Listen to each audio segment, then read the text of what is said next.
আসসালামু আলাইকুম প্রিয় শুভাকাঙ্ক্ষীগণ। তো অত্যন্ত দুঃখের সাথে আপনাদের সাথে এই বিষয়টা শেয়ার করতেছি। তো এই যে ধানের জমিগুলা,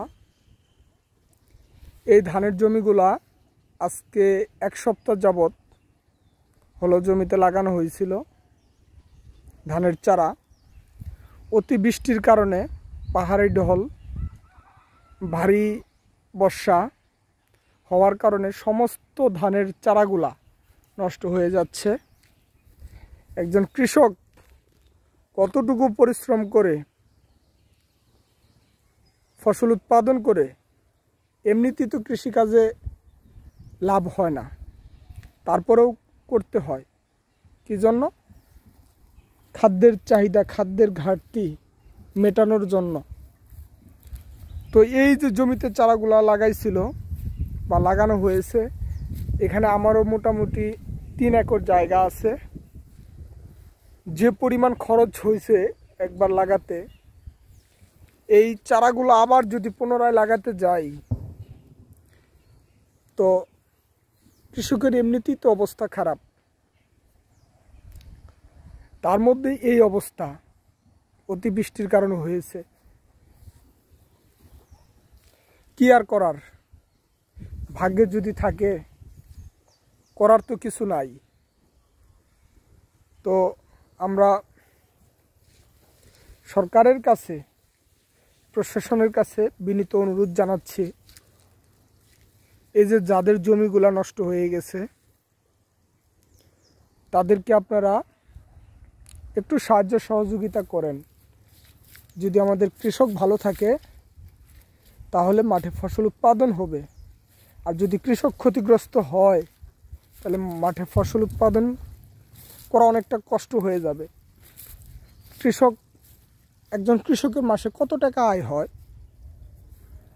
একজন কৃষক তার জমিতে যে ধানটুকু লাগায়, সবার তো আর জমি সমান থাকে না, কারো কম আছে, কারো বেশি আছে। ধরেন একজন কৃষক 2 বিঘা জমি ধান লাগাইতেছে, সে সারা বছর এই ধান থেকে চাল তৈরি করে খাবে, তার দৈনিক যে খাবারের চাহিদা এই ধান থেকে মেটাবে।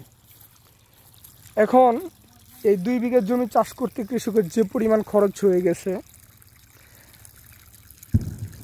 তো হাল চাষ, সারের যে দাম, লেবার খরচ, তারপরে ধানের চারা, ধানের বীজ থেকে ধানের চারা উৎপাদন করে সেই চারা জমিতে লাগানো, একজন কৃষকের কি পরিমাণ পরিশ্রম, মাথার ঘাম পায়ে ফেলে ফসল উৎপাদন করতে হয়, তার মধ্যে এই অবস্থা।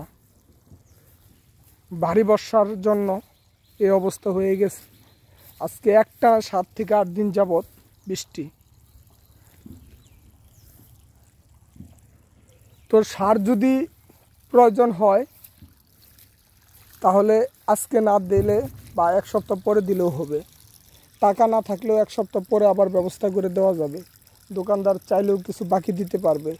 আর এই যে ধানের চারাগুলো যে নষ্ট হয়ে গেছে, একজন কৃষক তার তো প্রয়োজন মোতাবেক ধানের বীজ থেকে চারা উৎপাদন করছে, ধানের চারাগুলো জমিতে লাগাইছে, তার তো আর বীজ তোলায় চারা নাই, তাহলে সে কী করবে?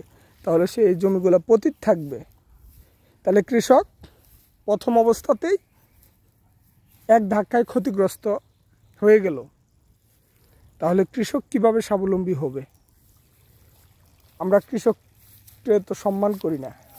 ধানের বাজার একটু বাড়লে, ধানের দাম একটু বেশি হলে আমরা হইচই শুরু করে দেই যে ধানের দাম বেশি কেন। আরে ভাই, যারা বলি আমরা এই কথা, তারা 1 বিঘা জমি চাষ করে দেখবেন কত টাকা খরচ হয় আর কত টাকা কৃষকের আয় হয়, তাহলেই বুঝবেন।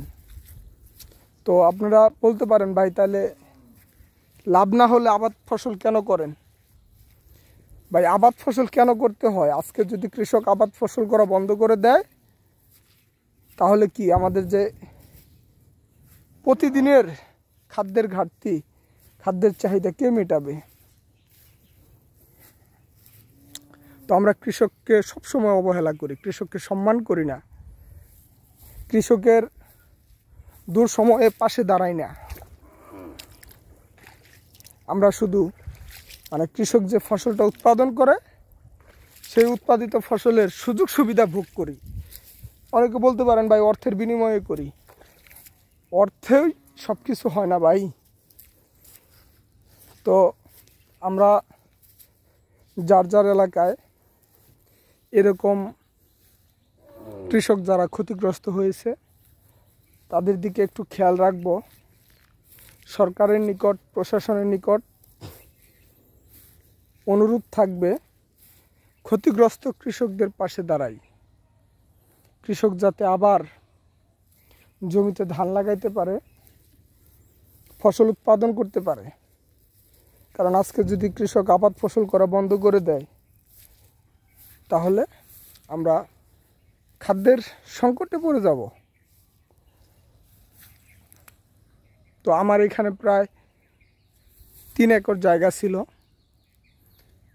সবগুলা BR49 ধান লাগাইছিলাম, সব নষ্ট হয়ে গেছে। তো তারপরেও মহান আল্লাহ তাআলা প্রত্যেক কৃষককে ধৈর্য ধরার তৌফিক দান করুক। আল্লাহ তাআলা যেটা করেছে করার কিছু নাই। তো প্রশাসনের নিকট আমার আকুল আবেদন, কৃষকদেরকে সঠিক সময় সঠিক পরামর্শ, খরা বৃষ্টি এগুলো বিষয়ে কখন কিভাবে ধান লাগাতে হবে,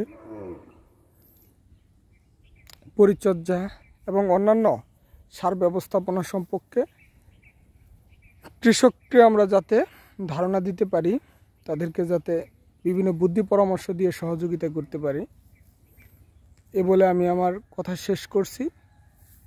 বাংলাদেশের সকল কৃষক ভালো থাকুক, সবাই ভালো থাকুক। আমরা দুরস্থ কৃষকদের পাশে দাঁড়াই। বাংলাদেশ ভালো থাকুক। সবাই ভালো থাকবেন, সুস্থ থাকবেন। আল্লাহ হাফেজ।